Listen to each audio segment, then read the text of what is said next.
சுதந்திர தின super offer. அனைத்து வீட்டு உபயோகப் பொருட்களும் மாபெரும் தள்ளுபடி விலையில் வாங்கிடுங்கள். யார் சப்ளை பண்றாங்கன்னு சொன்னாரோ அவங்க மேல ஆக்ஷன் எடுத்திருக்கணும்.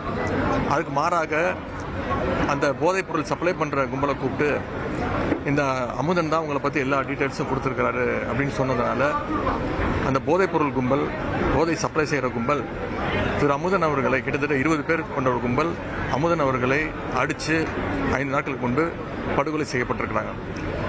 அது மட்டும் இல்லை, நேற்று முன்தினம் திருவான்மையூரில் இதே போல் போதைப் பொருள், அந்த பையன் பேர் தனுஷ், அவரும் ஒரு கோஷ்டி ஒரு 20 பேர் கொண்ட கும்பலால் தாக்கப்பட்டு பட்டப்பகலில் படுகொலை செய்யப்பட்டிருக்கிறார்.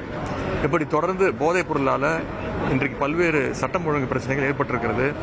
இதையெல்லாம் சுட்டிக்காட்ட வேண்டும் என்று இந்த அரசுடைய கவனத்துக்கு எடுத்து வருவதற்காக இன்றைக்கு நான் மட்டுமல்ல, எதிர்கட்சி தலைவர்கள், அனைத்து கட்சி தலைவர்களும் இன்னைக்கு அசம்பிளியில் அரசினுடைய கவனத்தை ஈர்த்து பேசியிருக்கிறோம்.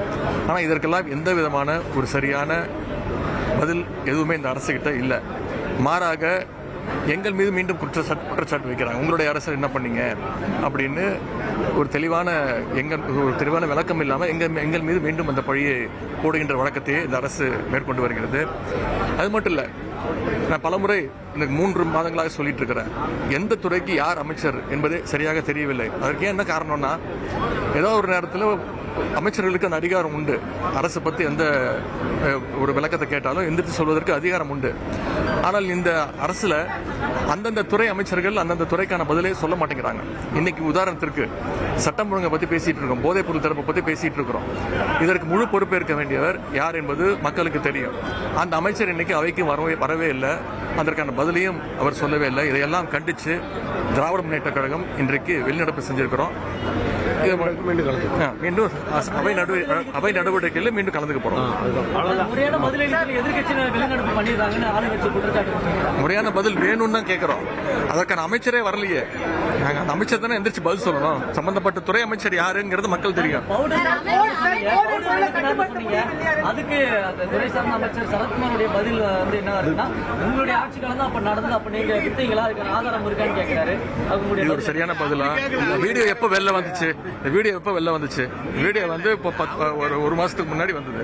அப்போ எப்ப வீடியோ வந்து அப்பதானே நடவடிக்கை எடுக்க முடியும். அப்ப இந்த அரசு நடவடிக்கை எடுக்க வேண்டியதானே? அவரை கூப்பிட்டு விசாரிச்சாங்களா? அப்போ அந்த மைதானத்தை சுற்றி காவல்துறையினர் இருந்தாங்க. அப்ப அந்த அமைச்சர் ஒத்துக்கிறாரா அது போதை பொருள் தான் அப்படின்னு ஒத்துக்கிறாரா? அமைச்சர் ஒத்துக்கிறாரா? நாங்க நடவடிக்கை அமைச்சர் பதில் சொல்றேன். அப்ப அந்த அமைச்சர் ஒத்துக்கிறாரா அது போதை பொருள் தான் அப்படின்னு ஒத்துக்கிறாரா? நான் என்ன சொல்றேன், அந்த வீடியோ எப்ப வந்துச்சு? இப்ப வந்தது வீடியோ, ஒரு மாதத்துக்கு முன்பு வந்தது.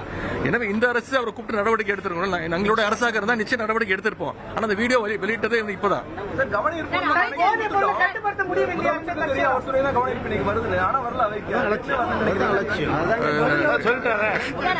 அதுக்கு என்ன காரணம்னு உங்களுக்கே தெரியும். ஏன் அவர் வரல?